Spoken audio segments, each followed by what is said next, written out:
If you can't make it or don't want to travel all the way to Munich, the Hofbräuhaus, or Hofbräuhaus as we say it in German, in Las Vegas may just be your thing to get that full German experience. I've never been here and I'm super excited to take you inside and let's see what we see, how the food compares, how authentic the experience is, and maybe we even get a little behind the scenes tour. Follow me.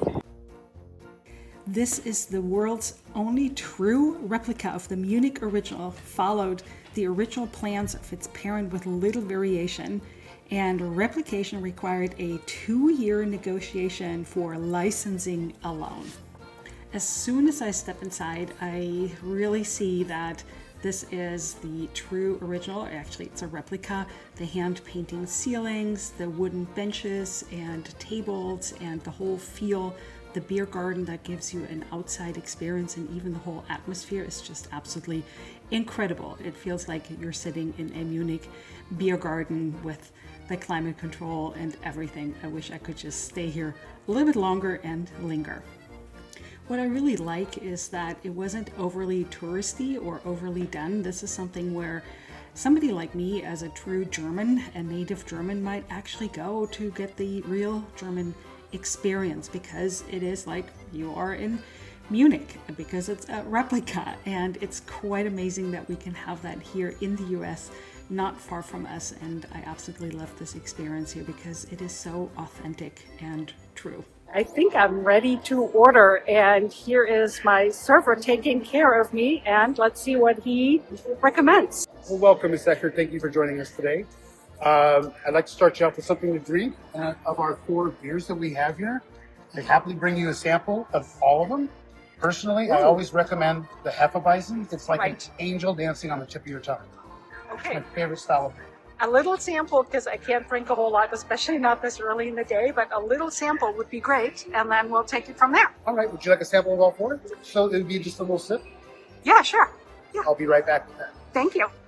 Ooh, I don't know about this early drinking, but you know, when you're here, you just gotta try it. All right. This is our seasonal. This is our Dunkel right here. These are all award-winning beers, by the way. It's got a little caramel action going on. Right. This is our seasonal beer, and now just imagine if the Hefeweizen and the Dunkel had a baby. This would be that little sweet mixed child. Beers having babies is an interesting visual. And then we have our original, which is one of my favorites. And then we have that angel I was talking about dancing on the tip of your tongue. All right. Well, thank you so much. Yes. Can I offer you a water or something? Yes, that would be great. Okay, this is the Hefeweizen.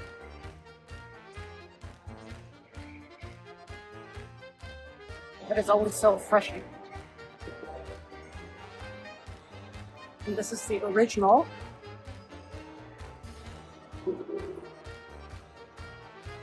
It's a lighter, a little more tart, maybe citrusy, or maybe a little bit bitter.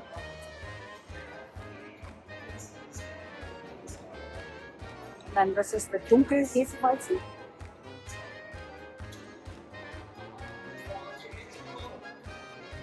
It's almost a little lemony.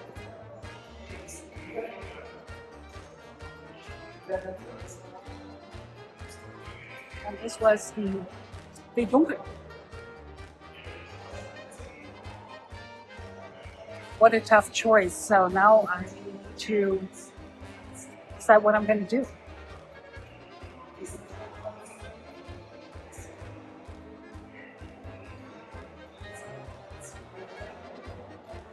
I might go with a seasonal Dunkel. And we need some water to hydrate. So I make it home. So here it is. My beer.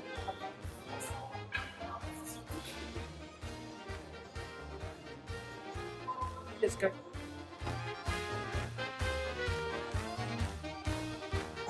Yes, absolutely.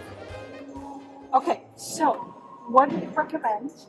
On our menu? Yes. I mean, there's a lot of choices. There's several really good options.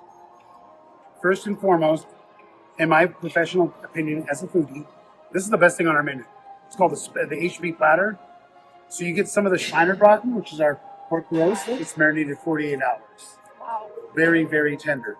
You also get a Kleiner sausage with that. It's a smoked sausage. It's a veal pork hybrid. You get also in that the pork tenderloin. Ooh. The Americans call them pork chops, but tenderloin because tenderloin, yes. And it's smoked. You have imported sauerkraut and our in-house Yukon mashed potatoes we make. All right. Okay. That's my favorite thing on the menu. However, the Pantheerisch Jägerschnitzel is the most popular item. I was going to ask you, what's your most popular? That is by far the most popular item I sell. Hunter Schnitzel. Yep.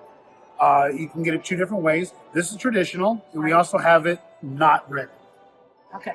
So those are the big ones there. And then on the back, as far as sausages go, the Nürnberger is pork sausages. And I mean, we have chicken, we have veal, but even when you go... It's just the fat. The fact that pork just seasons and flavors better than any other meat. That's I might be tempted to get the Leberkäse because I haven't had that in a while, and it is I'm trying to actually bring that to the channel and teach you all how to make it. But you know what? Yeah, we do have some specials today too. Yes. But even the Schweinshaxen, you recommend them? The presentation on this is very nice today, but I would definitely recommend that over anything, any specials we've ever had. I've been in 3.5 years. That's the only thing I'm not. All right, we're going to go with Paul's recommendation and get the Bayerische Spezialitätenplatte, the Bavarian specialty plate. Absolutely. And that will be all for the time being? Yes, that's probably more than I need. Absolutely. You want to hold on to the menu? Yes, of course. Absolutely. I'll get that in the work right away. I present to you our HB platter, my favorite thing on the menu. Wow. All right. Smoked pork tenderloin, the Kleiner sausage in the middle. Yeah. That's the Schweinebraten right here. Yeah. On top of our mashed potatoes, Yukon, and imported sauerkraut. Thank you. Looks great. Thank you. Right here. Is there anything else I can get out here for you at this time? No, this will be it, and then I'll let you know if I need more. Enjoy. Thank you, Paul. All right, let's see how authentic this is and how good it is.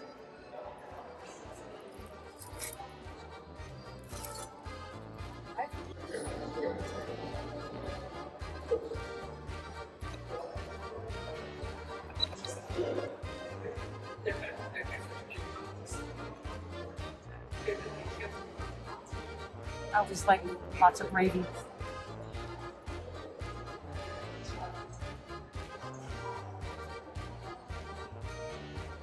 I'm not always the biggest meat eater, but it's so good when I do.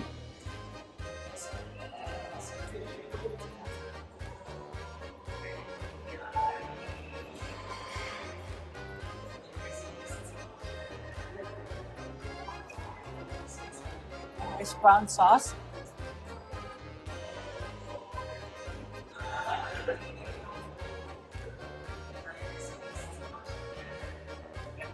Wow. I wonder if this is making me homesick. I'm gonna enjoy my meal. So here's the meat. There's some sauerkraut underneath it. There's sausage. And this one. It's all so good.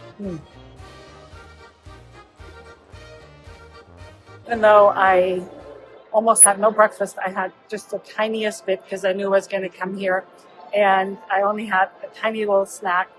I'm done. All I was able to do. But if I go big, I go big. So maybe there's a doggy bag somewhere.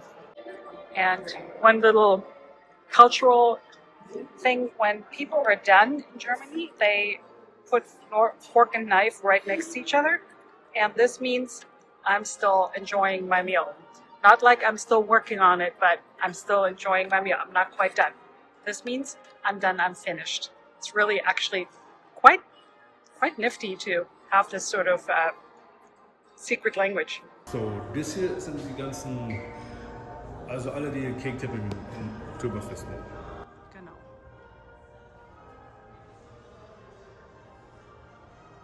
Das kann ich dann.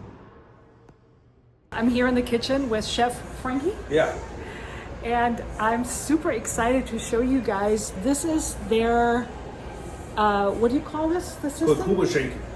Kugelschenkel. Kugelschenkel. Okay, so what happens here is when the waiter or waitress gets a beer order, they punch in a number and then they just punch a button. The right amount of drink comes out and it's automatically assigned to the right check. Isn't that fantastic? They designed this, they engineered this for this restaurant. Well, I can't give you and don't want to give you the whole kitchen tour. I was absolutely amazed that they have a total of 2,250 Steins. Isn't that amazing? And here are the pork knuckles for the Schweinshaxe that was in one of the refrigerated section, and the, I just call them industrial size cans. I was absolutely amazed, and I'm having my hand there just for size. You can see how huge they are. I love the whole tour behind the scenes. Not that I'm still hungry, but I just could not pass the Apfelstrudel. Here it is. You can smell the cinnamon. There's some ice cream. So we'll have to try that out. Oh my gosh, it looks so good. And look at that little flower design here. Whipped cream, more flower design, ice cream. And here's the filling. Amazing. All right, I'm gonna give it a try.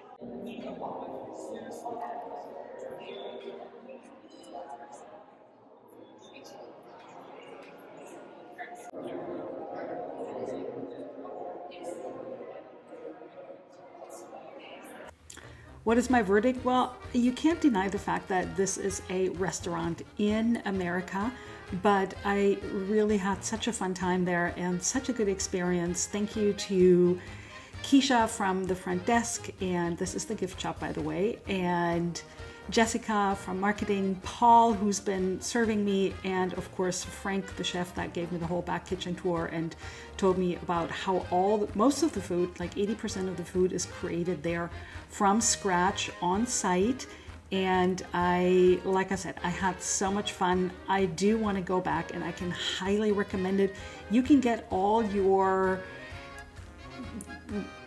paraphernalia there, your Biersteins, your Lederhosen, your Dirndls, and none of that feels touristy or kitschy. I kind of expected that a little bit, that it was a little bit overly done, but you can tell that this has been run by Germans with that authentic feel that they just wanted to bring to another country and not make it overly done so with cuckoo clocks looking out of every corner, which I don't know, I have mixed feelings about. And here are even some postcards you can write home.